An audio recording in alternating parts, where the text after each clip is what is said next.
ಜನಶ್ರೀ ನ್ಯೂಸ್ಗೆ ಸ್ವಾಗತ. ನಾನು ನಿತಿನ್ ಮಂಜುನಾಥ್. ಗುಡ್ ಫ್ರೈಡೆ ಅಂಗವಾಗಿ ಶಿವಮೊಗ್ಗ ನಗರದ ಸೀಕ್ರೆಟ್ ಹಾರ್ಟ್ ಚರ್ಚ್ನಲ್ಲಿ ಶಿಲುಬೆ ಹಾದಿ ಪ್ರಾರ್ಥನೆ ಆಯೋಜಿಸಲಾಗಿತ್ತು. ಈ ಕಾರ್ಯಕ್ರಮದಲ್ಲಿ ಸಾವಿರಾರು ಭಕ್ತರು ಭಾಗವಹಿಸಿದರು.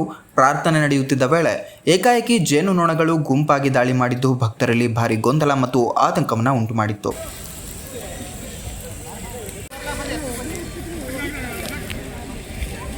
ಹಲವರು ತಮ್ಮನ್ನು ರಕ್ಷಿಸಿಕೊಳ್ಳಲು ಚರ್ಚ್ ಒಳಗಡೆ ಓಡಿ ಹೋಗಿ ಬಾಗಿಲು ಮುಚ್ಚಿಕೊಂಡಿದ್ರು.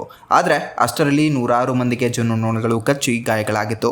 ಗಾಯಗೊಂಡವರನ್ನು ತಕ್ಷಣವೇ ಆಂಬ್ಯುಲೆನ್ಸ್ ಮೂಲಕ ಸಮೀಪದ ಆಸ್ಪತ್ರೆಗೆ ಕರೆದುಕೊಂಡು ಹೋಗಿ ಚಿಕಿತ್ಸೆ ನೀಡಲಾಗಿದ್ದು, ಪರಿಸ್ಥಿತಿಯನ್ನು ನಿಯಂತ್ರಿಸಲು ಜೇನುನೊಣಗಳನ್ನು ಓಡಿಸಲು ಹೊಗೆ ಹಾಕುವ ಮೂಲಕ ಕ್ರಮವನ್ನು ಕೈಗೊಳ್ಳಲಾಯಿತು. ಈ ದಾಳಿಯಲ್ಲಿ ಚರ್ಚ್ನ ಫಾದರ್ ಸೇರಿದಂತೆ ಅನೇಕರು ಗಾಯಗೊಂಡಿದ್ದಾರೆ ಎಂದು ತಿಳಿದು ಬಂದಿದೆ. ಇತ್ತೀಚೆಗೆ ಚರ್ಚ್ ಆವರಣದಲ್ಲಿದ್ದ ಮರಗಳಲ್ಲಿ ಜೇನುನೊಣಗಳು ಗೂಡು ಕಟ್ಟಿದ್ವು. ಹಬ್ಬದ ಸಿದ್ಧತೆ ಹಿನ್ನೆಲೆ ಆ ಗೂಡುಗಳನ್ನು ತೆರವುಗೊಳಿಸಲಾಗಿತ್ತು. ಇದರಿಂದ ಜೇನುನೊಣಗಳು ಅಶಾಂತಗೊಂಡು ಈ ರೀತಿ ದಾಳಿ ನಡೆಸಿರಬಹುದು ಎಂಬ ಶಂಕೆ ವ್ಯಕ್ತವಾಗ್ತಾ ಇದೆ. ಈ ಘಟನೆಯ ಪರಿಣಾಮವಾಗಿ ಶಿಲುಬೆ ಹಾದಿ ಕಾರ್ಯಕ್ರಮವನ್ನು ಮಧ್ಯದಲ್ಲೇ ಸ್ಥಗಿತಗೊಳಿಸಲಾಯಿತು. ನಂತರ ಪರಿಸ್ಥಿತಿ ಶಾಂತವಾದ ಮೇಲೆ ಭಕ್ತರು ತಮ್ಮ ಪ್ರಾರ್ಥನೆಯನ್ನು ಮುಂದುವರಿಸಿ ಪೂರ್ಣಗೊಳಿಸಿದ್ದಾರೆ.